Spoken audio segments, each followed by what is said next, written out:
Pernah pada suatu hari, Abu Hurairah melihat dua orang laki-laki yang beda usia. Mereka sedang berjalan, tapi saling berjarak satu sama lain. Laki-laki yang lebih muda ada di depan, dan laki-laki yang lebih tua ada di belakang.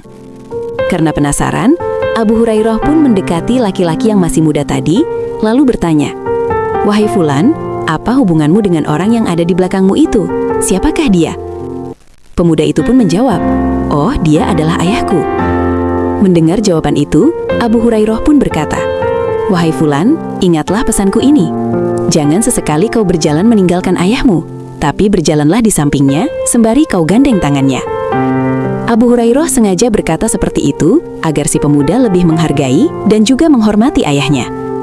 Dan setelah mendengar nasihat itu, pemuda ini pun langsung menerapkan apa yang disampaikan oleh Abu Hurairah. Dia menunggu sang ayah hingga tiba di hadapannya.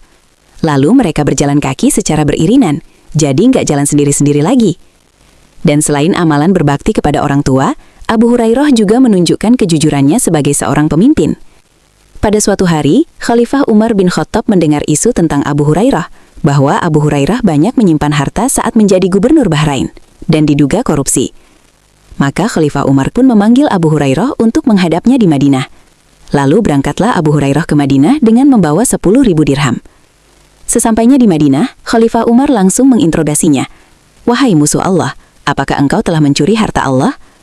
Abu Hurairah pun menjawab, "Aku bukanlah musuh Allah, melainkan aku adalah musuh bagi orang yang memusuhi Allah."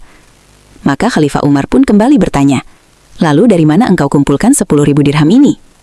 Abu Hurairah menjawab, "Aku memiliki kuda yang beranak pinak dan memiliki daji yang terus-menerus." Setelah mendengar jawaban itu, Khalifah Umar nggak langsung percaya. Beliau malah berkata, "Kalau begitu, serahkan hartamu kepada Baitul Mal kaum muslimin." Disitah langsung harta Abu Hurairah.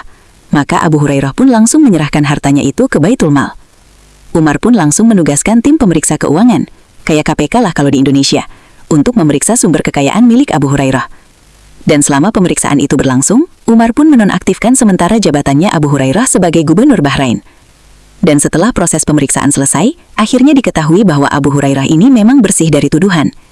Beliau tidak pernah sekalipun melakukan korupsi, menyelewengkan jabatan, ataupun menghambur-hamburkan kekayaan milik negara. Nah, setelah kejujuran Abu Hurairah ini terbukti, Umar bin Khattab pun segera memulihkan jabatan beliau sebagai gubernur. Tapi sayangnya, Abu Hurairah enggan menerima pemulihan jabatan itu.